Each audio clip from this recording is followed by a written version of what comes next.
Jangan nanti saya preskon dibilang masih bisa preskon. Terus bisanya mau kalian apa saya?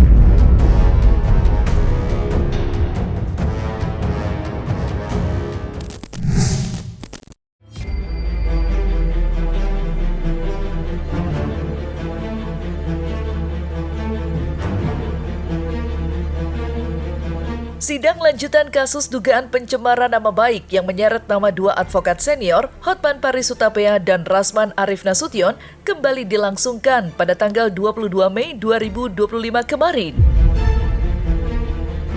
Digelar di Pengadilan Negeri Jakarta Utara, sidang kemarin beragendakan mendengarkan keterangan 3 saksi ahli yang dihadirkan oleh pihak jaksa penuntut umum.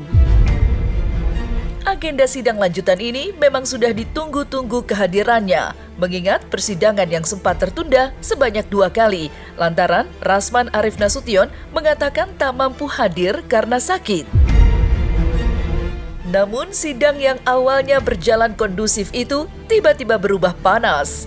Ya, kedua belah pihak terlibat dalam silang pendapat yang cukup sengit. Dan puncaknya pun terjadi ketika Rasman Arif Nasution berdebat panas soal kondisi fisiknya dengan jaksa penuntut umum.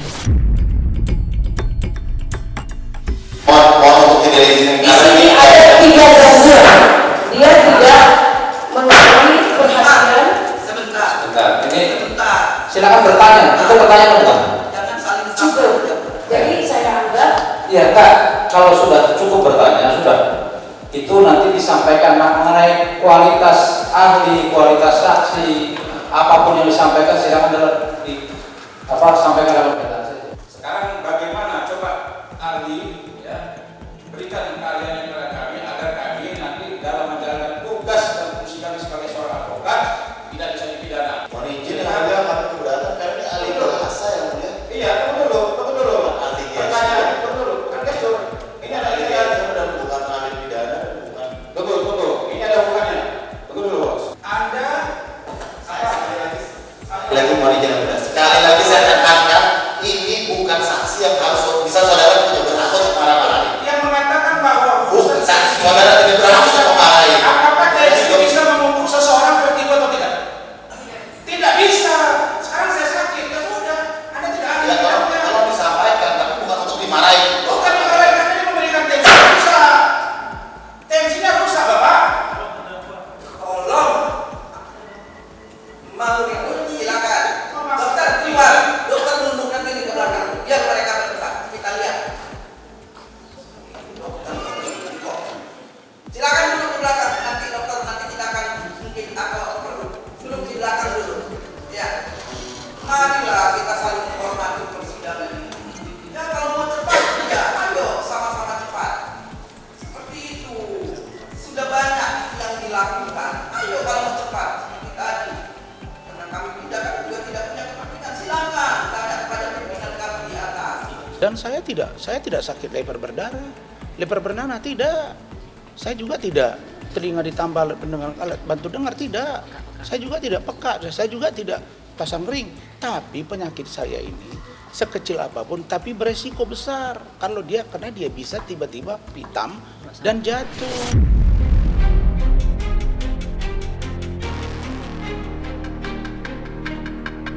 Yang tak kalah mencolok perhatian, jalannya sidang lanjutan perkara Rasman Arif Nasution sempat pula diwarnai dengan derasnya air mata yang tiba-tiba saja jatuh membasahi pipi salah satu anggota tim kuasa hukumnya, yakni Eli Daneti. Ya, dalam satu momen terlihat jelas Eli Daneti menangis kencang sembari menyuarakan kekecewaannya terhadap perilaku majelis hakim. Ketika dimintai keterangan pasca sidang, Eli Daneti pun menjelaskan bila ia merasa bahwa majelis hakim diduga terus menekan kliennya tanpa henti. Bahkan Eli Daneti sempat mengaku bila dirinya sempat tidak hadir dalam agenda sidang sebelumnya karena hal itu. Dan seperti inilah momen haru jatuhnya air mata Eli Daneti. Ya, yang mulia, saya cuma itu, saya sedih. Keliling Indonesia saya sidang ada asal ini, makanya saya nggak mau hadir di sini. Masa main gas-gas terus, meletak terus. Tolonglah saya menghargai manusia dan manusia. Iya. Saya juga sakit, mudah-mudahan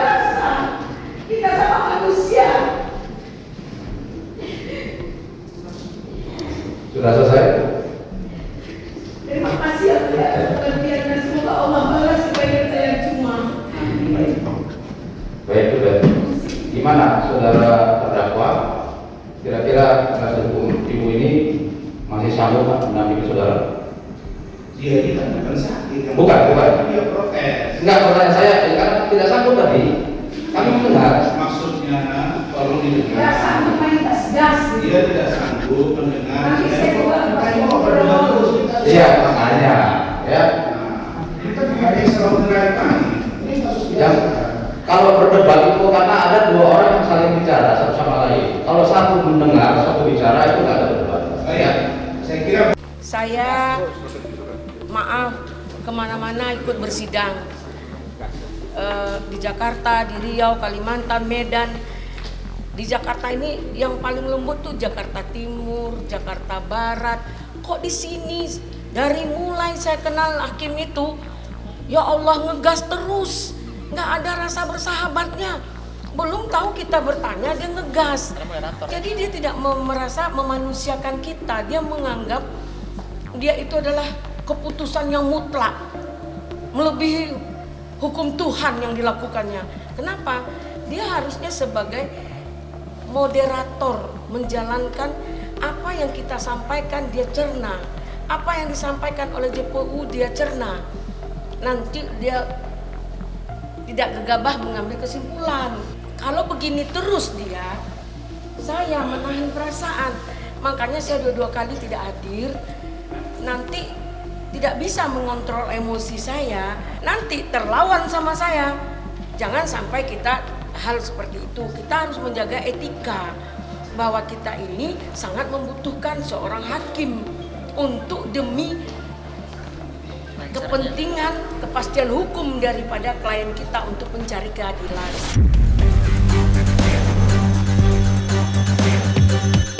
Kondisi fisik Rasman Arif Nasution memang menjadi salah satu pusat perhatian dari sidang kemarin. Apalagi sidang sempat terhenti sejenak ketika Rasman meminta izin kepada majelis hakim untuk mengkonsumsi obat-obatan yang ia bawa. Sontak ia berjalan ke belakang, terduduk sementara dan menelan obat-obatannya satu persatu. Walaupun sempat menuai pertentangan dari pihak-pihak lain, hal itu kemudian membuat Hakim Ketua mengambil keputusan tegas dengan mengizinkan Rasman untuk menjalani pemeriksaan lebih lanjut. Rasman sontak dibawa dengan menggunakan mobil ambulans demi bergegas ke salah satu rumah sakit pemerintah.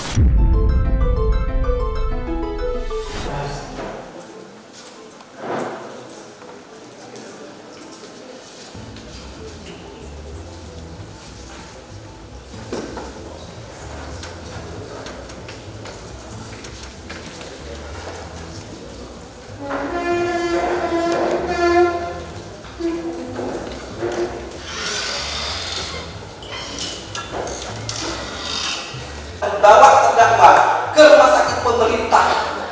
Ingat, rumah sakit pemerintah untuk memeriksakan secara menyeluruh dan hasilnya sesegera mungkin. Dalam hal ini juga dilaporkan kepada kami. Setelah kami menerima hasil dari dokter yang memeriksa yang ditunjuk oleh penuntut umum, kami ingat dokter pemerintah, kami akan mengambil suatu tindakan yang tegas dan terukur tentang kehadiran terdakwa ini untuk berikutnya. Seperti itu.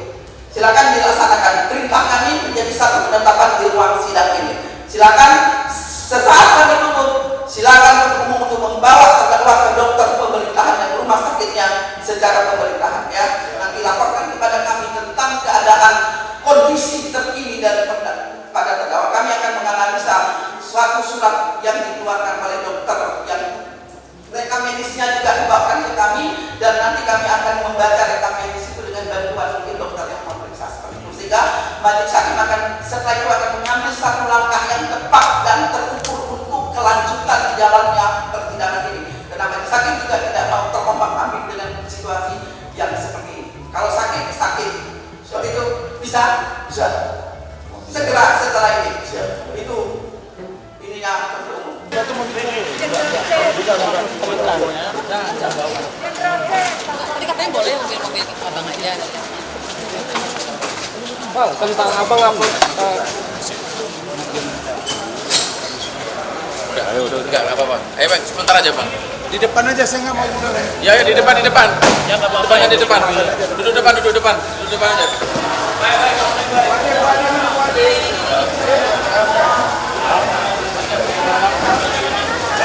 Saya jangan dulu ditanya itu, nanti saya jawab. Bang, Datanya dulu bang, data bang. Data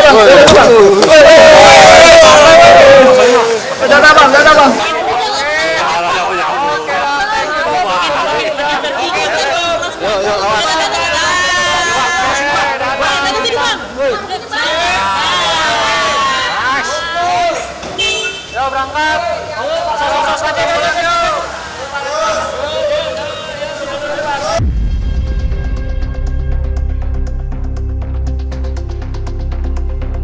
Sesaat sebelum dilarikan ke rumah sakit, Rasman Arif Nasution sendiri sempat menyediakan waktu guna memberikan pernyataan kepada awak media.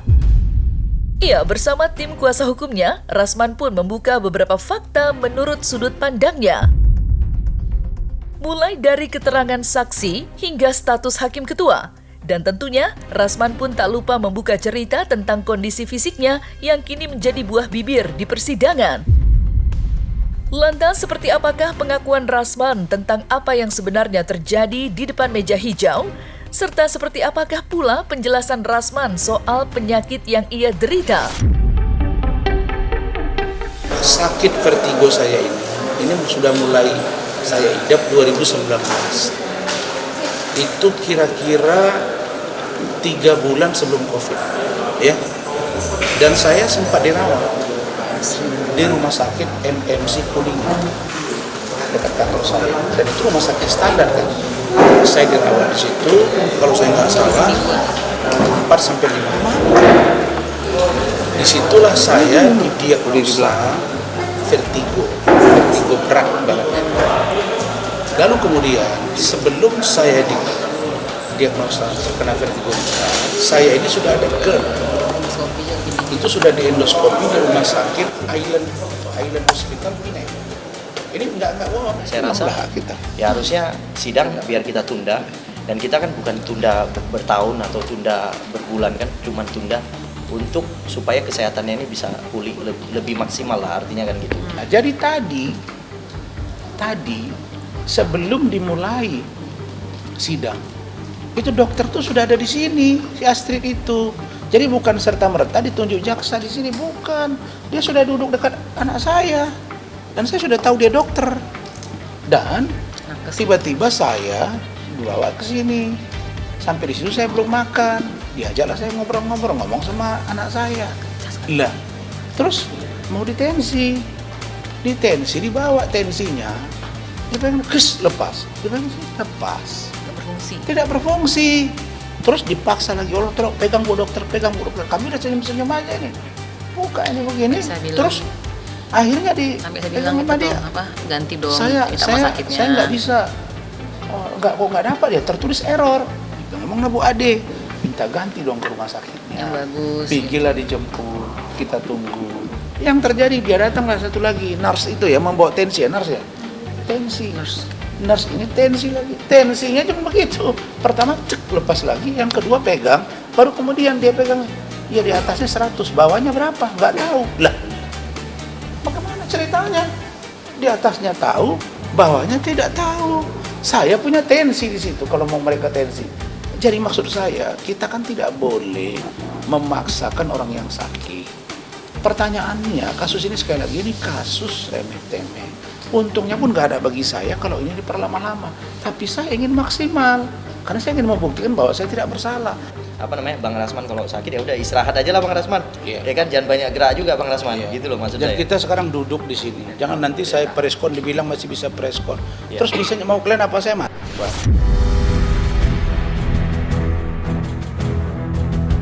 Terlepas dari kondisi fisik Rasman, sorotan cukup tajam nyatanya juga tertuju kepada sosok hakim ketua yang memimpin jalannya persidangan. Seperti diketahui, sosok hakim ketua memang sudah tersorot sejak sidang perdana yang berjalan cukup ricuh.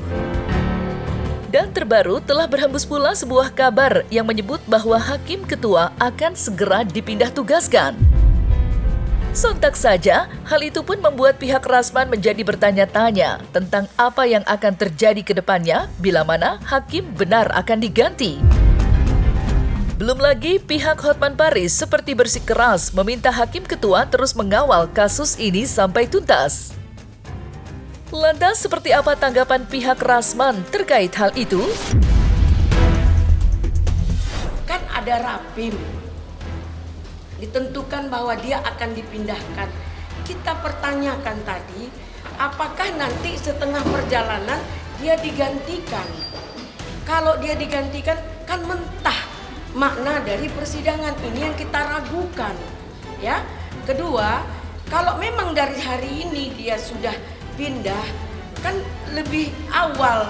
Jadi makna dari persidangan ini, perjalanan persidangan ini tidak miskomunikasi. Itu harapan kami. Di sini kami mendengar setiap hari Hotman Paris ngotot, wahai Hakim Agung, wahai Mahkamah Agung, jangan sampai hakim digantikan. Untuk perkara saya dengan Rasman harus tetap hakim itu. Ada apa dengan dia? Apakah permintaan Hotman Paris ini melebihi dari aturan dari rapim itu sendiri? Seolah-olah jangan rapim ini diundur-undur. Wajar dong kami pertanyakan, sampai kapan rapim ini dipastikan bahwa dia pindah? Kalau memang sampai selesai persidangan, alhamdulillah kami butuh. Kalau memang ketua majelis mau melanjutkan dengan dia katanya belum ada diperintahkan dia pindah, ya kami sebenarnya pengen minta penetapan agar apa? Saya sejak awal mengatakan bahwa agar peradilan ini tidak sia-sia, sah dan tidak sia-sia. Nah, kalau seandainya saya melihat ada kepastian hukum, ada ya. Jadi kalau saya melihat ya ketua majelis, khususnya nih ketua majelis bersikap seperti ini, sekarang begini, di dalam hukum itu artinya Bang Rasman ini harus bisa dipastikan dia mendapatkan putusan yang adil. Itu jaminan pengadilan ya bagi para pencari keadilan, dipastikan dia harus mendapatkan putusan yang adil.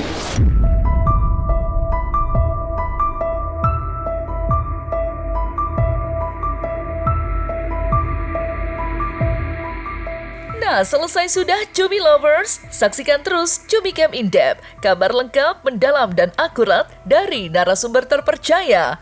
Dan jangan lupa untuk like, subscribe, dan juga share channel YouTube Cumi Cumi.